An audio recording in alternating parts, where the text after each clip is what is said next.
नमस्कार। भारतीय शेयर बाजार की मासिक समीक्षा के एक और वीडियो में आपका स्वागत है। इस वीडियो में मैं अक्टूबर के महीने में भारतीय शेयर बाजार के प्रदर्शन पर अपना विश्लेषण साझा करने जा रहा हूँ। मैं इन 7 बिंदुओं पर बात करूँगा।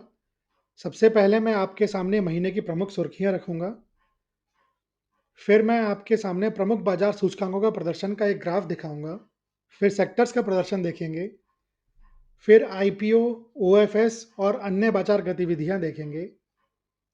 फिर हम लोग सोना, चांदी, मुद्रा और तेल की कीमतों में उतार-चढ़ाव देखेंगे।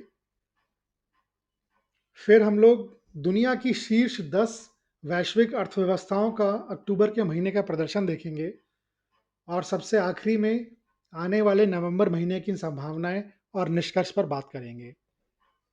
तो आइए इन प्रत्येक बिंदुओं पर कुछ विस्तार में देखते हैं। आगे बढ़ने से पहले डिस्क्लेमर को ध्यानपूर्वक पढ़ लीजिए। तो सबसे पहले महीने की प्रमुख सुर्खियां देखते हैं। भारतीय बाजार से शुरू करते हैं। निफ्टी और सेंसेक्स में मजबूत मासिक लाभ दर्ज किया गया। तो अक्टूबर का महीना बहुत बढ़िया महीना रहा। आगे देखेंगे उसके बारे में। गिफ्ट निफ्टी ने 103 बिलियन डॉलर का रिकॉर्ड टर्नओवर हासिल किया। Q2 वित्त वर्ष 26 आय सीजन की सकारात्मक शुरुआत हुई। भारत अमेरिका व्यापार समझौते की उम्मीद जागी और सेबी ने एएमसी व्यय अनुपात का प्रस्ताव पेश किया। अब कुछ अंतर्राष्ट्रीय बाजार की खबरें देखते हैं। शिखर सम्मेलन के बाद अमेरिका और चीन व्यापार तनाव में कमी आई। अमेरिकी फेडरल रिजर्व ने दूसरी बार ब्याज दरों में कटौती की। वैश्विक विकास का दृष्टिकोण सतर्क बना हुआ है। बिग टेक के एआई खर्च को लेकर तमाम देशों में चिंताएं हैं अब। और ईसीबी ने प्रमुख ब्याज दरों को स्थिर रखा। तो आइए अब प्रमुख बाजार सूचकांकों का प्रदर्शन देखते हैं भारतीय शेयर बाजार में। सबसे पहले निफ्टी 50 ने 4.62% का रिटर्न दिया।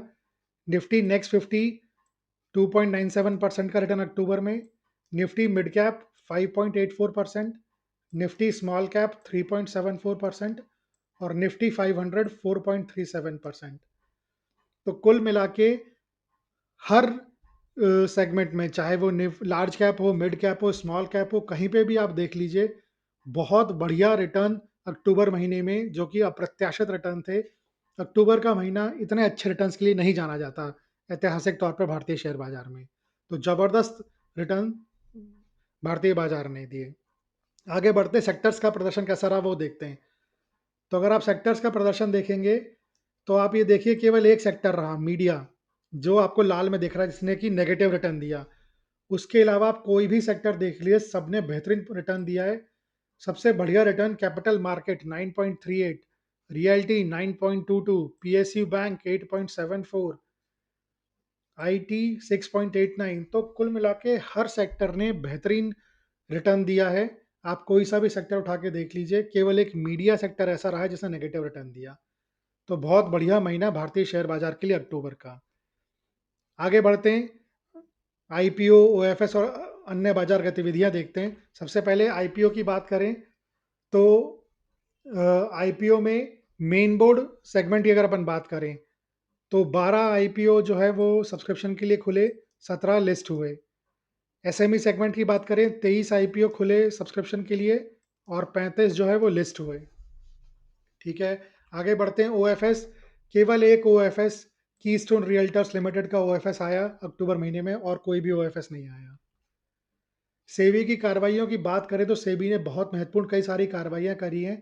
कुछ सबसे महत्वपूर्ण में एक है, म्यूचुअल फंड के नियमों में एक प्रस्तावित व्यापक बदलाव किया है, जिसमें टीईआर और ब्रोकरेज, इसमें बेसिकली जो सेबी चाहता यह है कि सरकारी जो टैक्स लगते हैं, स्टाम्प ड्यूटी, एसटीटी वगैरह, वो अलग दिखाए जाएं और बाकी के जो ब्रोकर या एएमसी चार्ज करता है वो अलग दिखाया जाए, जिसमें कि पारदर्शिता बढ़े।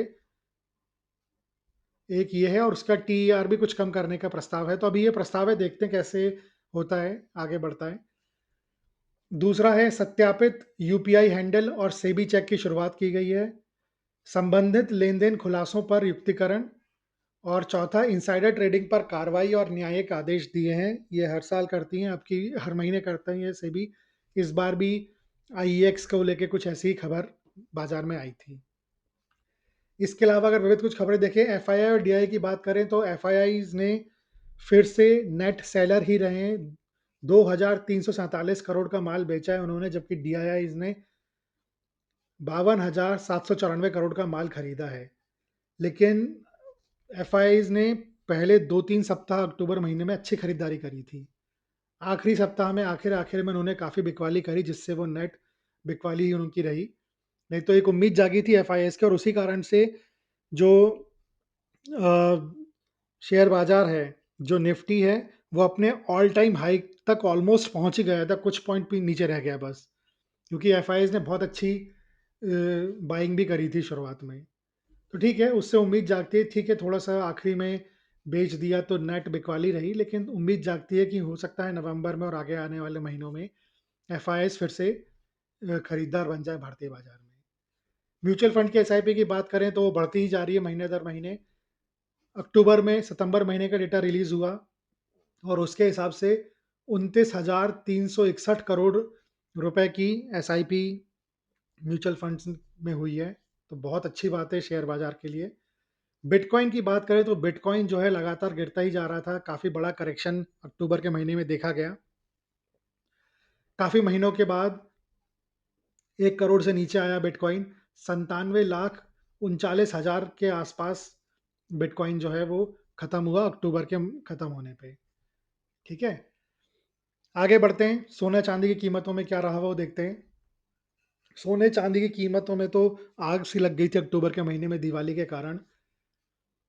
1,20,450 रुपये प्रति 10 ग्राम 24 कैरेट का सोना जो है वो आसपास इसके आसपास बंद हुआ। एक समय ये 1,32,294 तक पहुंच गया था, और सबसे नीचे अक्टूबर महीने में 1,17,628 रुपये पे था। तो बहुत ज़्यादा वॉलेटिलिटी रही सोने और चांदी के प्राइस में अक्टूबर के महीने में।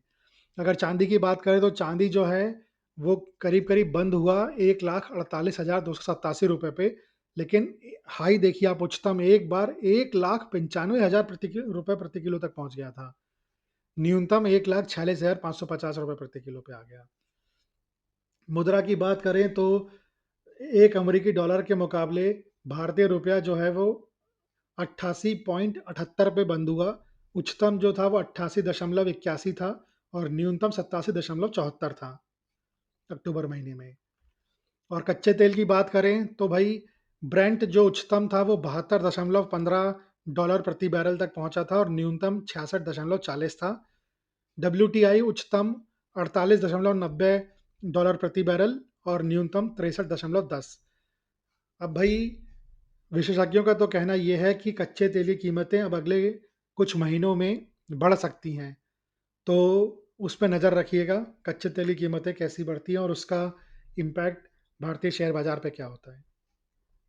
आगे बढ़ते हैं। अब वैश्विक शीर्ष 10 अर्थव्यवस्थाओं को देखते हैं, उनका परफॉर्मेंस अक्टूबर में कैसा रहा। तो ये ग्राफ वही दिखाता है, और एक जो सबसे पहले सबसे चीज़ क्लियर हुई वो है ये जापान। जापान ने 16.64% का जो है रिटर्न दिया है अक्टूबर महीने में। इतना जो है जापान पूरे साल में भी नहीं देता है। कई सालों से, पिछले 20-30 साल का आप डेटा उठा लें, तब भी कभी पूरे साल भर में इतना रिटर्न नहीं देता है जापान, जितना केवल अक्टूबर के महीने में दे दिया। दूसरे नंबर पर भारतीय शेयर बाजार रहा 4.51% के साथ। बहुत ही बेहतरीन रिटर्न भारतीय शेयर बाजार के भी। तीसरे नंबर पे फिर आपका जो रहा वो इंग्लैंड का बाजार रहा 3.92, फिर फ्रांस 2.85, फिर अमेरिका 2.25, फिर ब्राज़ील 2.26, और बाकी सब इसके बाद रहे। तो जापान ने तो कमाल ही कर दिया, रॉकेट बन गया, और भारतीय बाजार ने भी बहुत बेहतरीन रिटर्न दिया अक्टूबर के महीने में। ठीक है, अब आखिरी चीज़ पे बढ़ते हैं, जो कि भविष्य की संभावना, यानी नवंबर महीने में कैसा परफॉर्म कर सकता है भारतीय शेयर बाजार, और निष्कर्ष निकालते हैं। तो Q2 फाइनेंशियल ईयर 2026 की कॉर्पोरेट आय का सीज़न अभी भी जारी है। कुछ अच्छे रिजल्ट आए हैं, तो उससे उम्मीद बंधी हुई है कि शेयर बाजार में बाकी आने वाले रिजल्ट भी अच्छे हो सकते हैं। सेक्टर रोटेशन, ये एक बहुत इंपॉर्टेंट चीज़ है। ऐतिहासिक तौर पे ये देखा गया है कि नवंबर के महीने में पैसा जो है वो लार्ज कैप से निकल के मिड कैप और स्मॉल कैप की तरफ जाता है। ठीक है, तो ये एक बहुत इंपॉर्टेंट चीज़ है ध्यान में रखने के लिए कि ऐतिहासिक तौर पे, ऐतिहासिक जो रिटर्न होते हैं वो कभी भी फ्यूचर रिटर्न का वो नहीं करते हैं, लेकिन तो भी ऐतिहासिक तौर पे मिड कैप और स्मॉल कैप अच्छा परफॉर्म करते हैं नवंबर महीने में लार्ज कैप के मुकाबले। ठीक, आगे बढ़ते हैं। एफआईआईज और डीआईएस का प्रभाव भाई, एफआईआईज ने एक उम्मीद जगाई थी अक्टूबर में, काफ़ी खरीदारी खरीद रहे थे वो एक बार, आखिर में तो खैर वो बिकवाली करके निकल लिए, लेकिन उम्मीद है कि एफआईआईज जो हैं वो अपनी जो खरीदारी उन्होंने अक्टूबर में दिखाई थी वो नवंबर में जारी रख सकते हैं, और अगर करते हैं तो भारतीय शेयर बाजार के लिए बहुत बढ़िया होगा वो। वैश्विक भू राजनीतिक और व्यापक नीति विकास, अब ये तो जियोपॉलिटिकल टेंशन तो चल ही रही है, लेकिन इंडिया और अमेरिका के बीच में व्यापार समझौता होता होता ऐसा, एक बार तो ये खबर आ गई थी कि अक्टूबर में हो ही गया, बाजार बहुत तेजी से भागा था उससे, लेकिन उससे एक ये क्लू मिलता है कि शायद आने वाले महीने में, मतलब इस महीने में नवंबर में ये समझौता हो ही जाएगा। तो देखते हैं क्या होता है, अगर हो गया तो काफ़ी अच्छा इसका इम्पैक्ट होना चाहिए भारतीय शेयर बाजार पे। मासिक समष्टि आर्थिक आंकड़ों का प्रकाशन, अब ये बहुत इंपॉर्टेंट हो जाएंगे कि जो ये मैक्रो इकोनॉमिक्स डेटा होते हैं ये बहुत इंपॉर्टेंट हो जाएगा। अगर ये फेवरेबल आ गए तो शेयर बाजार काफ़ी अच्छी तरीके से रिस्पॉन्ड कर सकता है इस पे।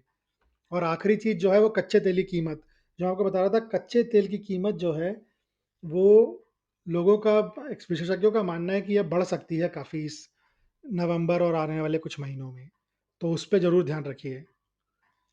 ठीक है, तो अंततः अक्टूबर में भारतीय शेयर बाजार के प्रदर्शन को व्यापक मजबूती और लचीलेपन की अवधि के रूप में निष्कर्ष निकाला जा सकता है, जो घरेलू लिक्विडिटी से प्रेरित था।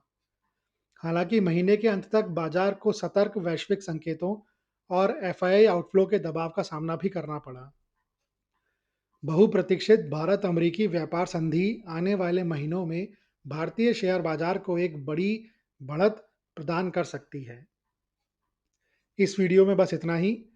इस वीडियो को देखने के लिए धन्यवाद। अगर ये वीडियो आपको अच्छा लगा हो तो कृपया वीडियो को लाइक करिए, कमेंट करिए और शेयर करिए, और चैनल को सब्सक्राइब करिए। गुड बाय और हैप्पी इन्वेस्टिंग।